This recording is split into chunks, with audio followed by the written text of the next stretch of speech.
Welcome you in the lecture series of software engineering. This is lecture number 26। इस lecture के अंदर हम लोग डिस्कस करेंगे हेल्स्टेड सॉफ्टवेयर मैट्रिक। अगर हम हेल्स्टेड सॉफ्टवेयर मैट्रिक की बात करें तो Halstead software metric is all about for counting the lines of code with respect to software या with respect to any project. अगर हम इसमें बात करें तो इसमें हमारे पास कुछ पैरामीटर्स हैं, उस पैरामीटर्स के रिगार्डिंग हमें कुछ फार्मूलाज गिवन है, उस फार्मूलाज पे हमें वो सारी चीज़ें कैलकुलेट करनी है। और बाय एंड लार्ज हम ये कहेंगे कि हमें मान लीजिए कोई एक कोड दिया है, उस कोड के हिसाब से हमें नंबर ऑफ़ ऑपरेटर्स और नंबर ऑफ़ ऑपरेंड्स कौन कौन से हैं उनको अलग अलग करना है, और उनका अकरेंस की वो नंबर ऑफ़ ऑपरेटर और नंबर ऑफ़ ऑपरेंड्स कितनी बार उस प्रोग्राम के अंदर आए। फॉर एग्जांपल अगर हम ऑपरेटर्स की बात करें तो ऑपरेटर्स की बात अगर हम करते हैं तो ऑपरेटर इज़ ऑल अबाउट कि भैया प्लस माइनस डिवाइड मल्टीप्लाई ये सारी चीज़ें। और अगर हम ऑपरेंड्स की बात करते हैं तो हम ये कहेंगे कि ABCD इस तरीके की चीज़ें। तो वो हम देखते हैं कि उसके लिए हमें किस हिसाब से चीज़ें करनी है और किस हिसाब से आगे बढ़ना है। तो सबसे पहले बात कर लेते हैं कि हेल्स्टेड सॉफ्टवेयर मैट्रिक क्या है। अगर हम हेल्स्टेड सॉफ्टवेयर मैट्रिक की बात करें तो Halstead metrics are included in the number of current commercial tool that count software lines of code, जो सॉफ्टवेयर लाइन्स ऑफ कोड को काउंट करता है, जो अभी हमने बताया। तो इसके बाद ये कुछ पैरामीटर्स हैं, इन पैरामीटर्स में हमें बात करनी है कि ये पैरामीटर्स के हिसाब से हमें कैलकुलेशन करनी है। तो अगर हम सबसे पहले बात करें स्मॉल n1 और स्मॉल n2 की, तो small n1 means number of distinct operators और n2 की बात करें नंबर ऑफ डिस्टिंक्ट ऑपरेंड्स कि ऑपरेटर्स कौन कौन से हैं और ऑपरेटर कौन कौन से हैं, वो रिप्रेजेंटेशन होगा n1 और n2 स्मॉल लेटर में। दूसरा है हमारा कैपिटल N1 और capital N2। Capital N1 means total number of occurrence of operators और capital N2 total number of occurrence of operands. ठीक है कि ऑपरेटर्स कौन कौन से हैं और ऑपरेंड्स कौन कौन से हैं, ये चीज़ें हमें बाइफरकेट करनी है।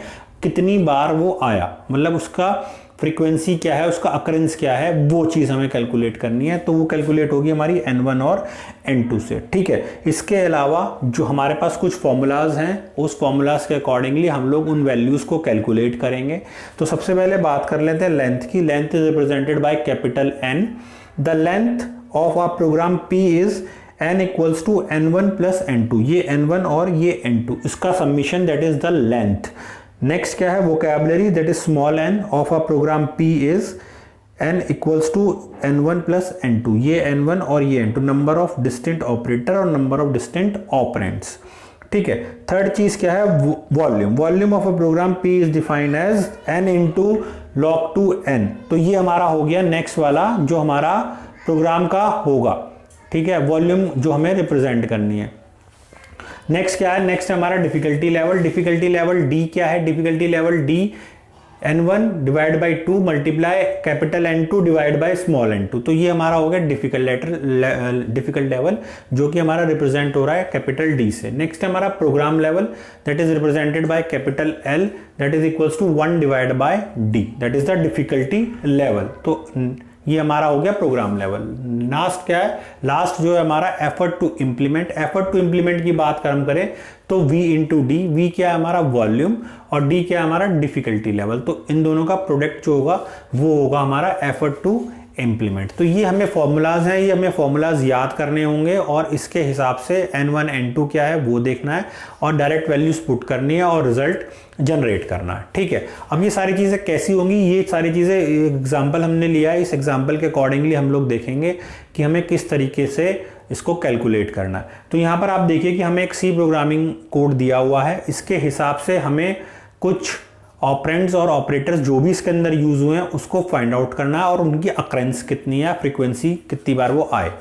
ठीक, तो अगर हम यहाँ देखें तो एक चीज़ और ध्यान में रखिएगा, कई बार हमें कई सारी चीज़ें तो पता है कि ऑपरेटर कौन से ऑपरेंड कौन से हैं, but there are some few things जो हमें दिक्कत होती है कि इसे ऑपरेंड में रखना है कि ऑपरेटर में रखना है। तो इसके लिए हमने पूरा डिस्क्रिप्शन जो पूरी डिटेल है वो आपको वीडियो के डिस्क्रिप्शन में दी है, आप वहाँ से फाइंड आउट कर सकते हैं। उसमें कुछ नंबर ऑफ पॉइंट्स दिए गए हैं कि किस चीज़ को इग्नोर करना है, जो चीज़ें नहीं रखनी, और कौन सी चीज़ें हमें ऑपरेटर में रखनी है और कौन सी चीज़ें हमें ऑपरेंड्स में रखनी है। ये सारी चीज़ें हमने वीडियो के डिस्क्रिप्शन में डाली हैं, आप वहाँ से देख सकते हैं।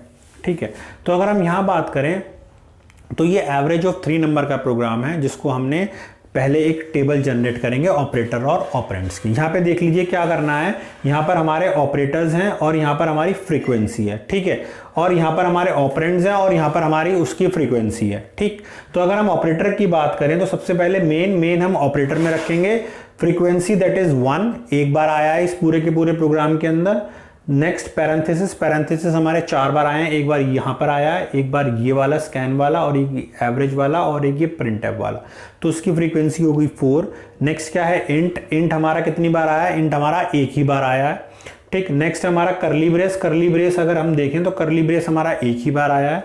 नेक्स्ट कॉमा हमारा 7 बार आया है, अगर आप कैलकुलेट करेंगे तो 7 है, ठीक। नेक्स्ट हमारा टर्मिनेशन हमारा 4 बार आया है, सेमीकोलन जो है हमारा, ठीक। स्कैन एफ और प्रिंट एफ, एक बार स्कैन एफ आया है और एक बार प्रिंट एफ आया है, तो एक बार ये हो गया। नेक्स्ट सिंगल इक्वल्स टू यानी कि असाइनमेंट ऑपरेटर, वो हमारा एक बार आया है, ठीक है, असाइनमेंट ऑपरेटर वो हमने ले लिया। नेक्स्ट हमारा plus that is addition plus यानी कि 2 बार आया है तो 2 बार लिख दिया। डिवाइड हमारा एक बार आया है, एक बार हो गया। और M% जो है वो हमारा 3 बार आया है, 1 2 3, तो हमने उसको लिख दिया। तो अगर हम इस हिसाब से देखें तो हमारे जो नंबर ऑफ ऑपरेटर्स हैं वो कितने हो गए, 12। और अगर उनकी फ्रीक्वेंसी काउंट करें तो तुम्हारा जो टोटल बन रहा है वो बन रहा है 27, ठीक है। तो 12 ऑपरेटर्स और वो कितनी बार आए हैं, दैट इज फ्रीक्वेंसी इज 27, ये हो गया।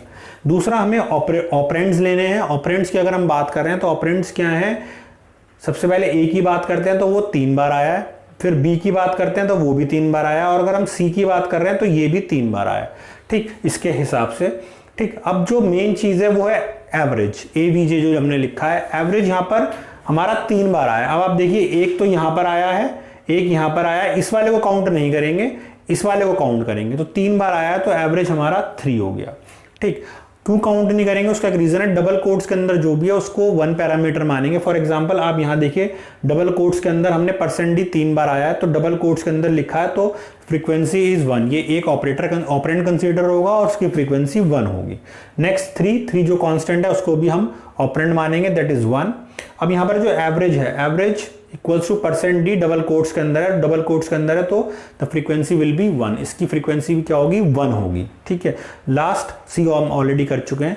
तो हमारे कितने ऑपरेंड्स हो गए, ऑपरेंड्स हो गए हमारे 7, ठीक है। और हमारे कितनी फ्रीक्वेंसी हो गई, इसकी हो गई 15 बार ये आए हैं, और ऑपरेंड्स हमारे हो गए 7 और फ्रीक्वेंसी हो गई हमारी 15, ठीक है। तो इस हिसाब से इस टेबल को हमें जनरेट करना है। इसीलिए मैंने बोला था कि जो भी चीज़ आपका है कि किसको ऑपरेटर में लेना है, किसको ऑपरेंड में लेना है, वो आप हमें हमारी वीडियो के डिस्क्रिप्शन में देख सकते हैं। नेक्स्ट अगर हम बात करें कि अब N1 कितना है, N1 हमने 12 बताया। N1 क्या था हमारा, N1 डिस्टिंक्ट ऑपरेंड्स था, तो वो हमारा 12 हो गया। N2 हमारा क्या हो गया, N2 हमारे ऑपरेंड्स हो गए डिस्टिंक्ट ऑपरेंड्स, तो वो हमारे कितने हैं, 7। और N1 और N2 कैपिटल लेटर में जो है वो हमारी नंबर ऑफ फ्रीक्वेंसी 27 और ये होगी 15, तो ये हमारा यहाँ पर आ जाता है, ठीक है। अब नेक्स्ट जो है, हमें जो 6 के 6 चीज़ें निकालनी थी। सबसे पहले हमारा लेंथ क्या था, हमारा length is all about N1 plus N2, ठीक। तो N1 और N2 क्या हो गया हमारा 42, को ऐड ऑन कर देंगे। नेक्स्ट वोकैबुलरी स्मॉल n क्या था, N1 प्लस N2, तो उसको हम कैलकुलेट कर लेंगे, ऐड कर देंगे, दैट इज 19, ठीक है। नेक्स्ट हमारा वॉल्यूम, अगर हम वॉल्यूम की बात कर रहे हैं तो वॉल्यूम हमारा कितना है, अकॉर्डिंग टू दिस फॉर्मूला, इसमें वैल्यूज पुट ऑन कर देंगे तो हमारी वॉल्यूम आ जाएगी 178.5।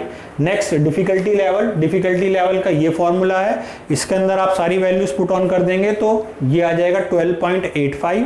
नेक्स्ट क्या है, program level is all about 1/d, ठीक है, 1/d, और अगर सारे वैल्यूज रख देंगे तो इट्स 0.077।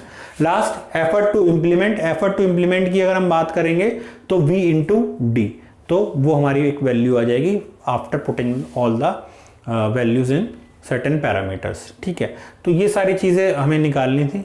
आपने सिंपल वैल्यूज पुट ऑन करनी है, फॉर्मूलाज आपको याद होनी चाहिए, उसके हिसाब से आप वैल्यूज पुट ऑन कर दीजिए। जो मेन फोकस है वो इस टेबल का है कि हमें टेबल रिप्रेजेंटेशन हिसाब से देखना है, operators, operands, number of frequency क्या है उसका, किस हिसाब से हमें लेना है और क्या हमें कंसीडर करना है। फॉर एग्जाम्पल मैं एक एग्जाम्पल यहाँ जैसे कमेंट्स हैं, कई बार हमें कमेंट्स दीजिए तो कमेंट्स आर नॉट कंसिडरेबल, ठीक है। वो कमेंट ना तो ऑपरेंड है या ऑपरेटर है, वो कंसिडरेबल नहीं होंगे। या जो हमने यहाँ पर बताया डबल कोड्स वाला, ठीक है, इन चीज़ों का हमें ध्यान रखना है। बाकी आप डिस्क्रिप्शन में देख लीजिएगा। कीजिएगा। आई होप आपको लेक्चर समझ में आया होगा। आप एक स्नैपशॉट ले लीजिए, ठीक। और अगर आपकी कोई भी क्वेरी है तो आप हमें कमेंट बॉक्स में लिख के पूछ सकते हैं। Thank you for watching this video.